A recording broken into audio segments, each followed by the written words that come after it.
Maintaining mobile robots is not just about keeping them running, it's about maximizing their efficiency and lifespan. Here are some best practices that can help you do it effectively. Conducting regular weekly inspections targeting high-wear parts like wheels, sensors, and wiring.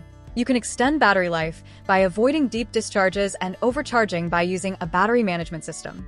Then ensuring that sensors are calibrated frequently to maintain accuracy and reduce human error. Regularly updating your robot's software to incorporate security patches and new features. And doing mechanical maintenance frequently, inspecting gears, bearings, and drive systems. Use digital maintenance logs to track all activities and performance metrics. Also, test safety systems such as emergency stops and collision detection sensors monthly. It's necessary to provide the latest and continuous training to maintenance personnel and operators.